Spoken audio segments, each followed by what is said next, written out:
And so Mike said, what I was trying to tell you. So Larry Rinker goes out on tour. And you see Jack and Watson warming up, and they're talking like buddies, and they kind of glance over you. They've never heard of you. They don't know who you are. Then you see Raymond and all these guys, and they don't know who you are. And these guys are all buddies. They've won tournaments. They play. You don't really fit yet because you haven't done No, anything.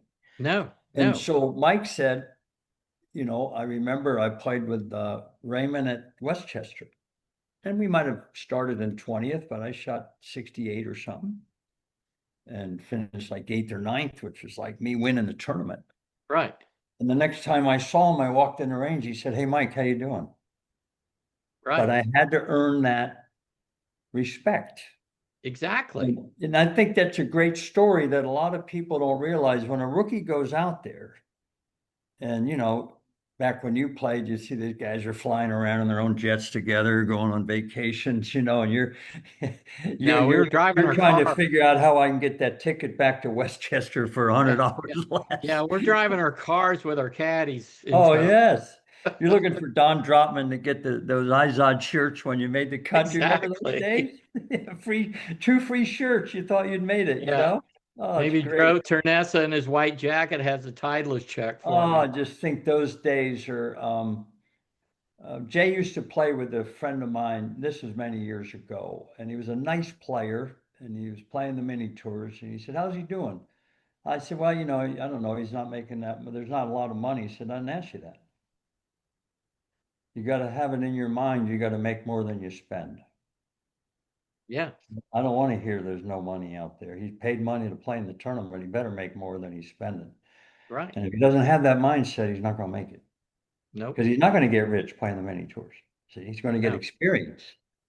And so I realized then what you're kind of talking about, that's something that comes from here. And sometimes it comes from having nothing.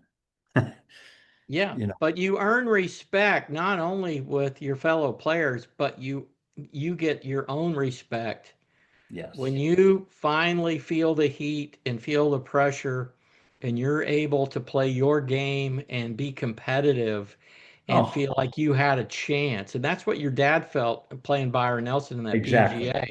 But when you Exactly. get that feeling like I had at Pebble Beach in '82, Hmm. all of a sudden I wasn't worried that Jack Nicklaus was there. Now I'm glad I wasn't paired with him the last day because I Sure, never sure. played well with him. But I remember on Saturday I'm in the last group and I turn around and here's Jack walking behind me and our eyes met and he looked at me like I'm gonna eat you alive today, Rinker. He just gave me this look Oh, like yeah. I'm coming for you, buddy. And I was like, whoa. And that's one thing that I think people that go and see tournament golf, you're really there. I remember John Cook one time at the Buick Open. I saw him walking down the 11th fairway. I looked in his eyes, and I mean, it was like fire was coming out of his head. I mean, he was so fired up. You just don't realize how emotional it gets out there and how fired up guys get. And sometimes that's what you need to perform. Billy, it's been great having you on the show, my friend.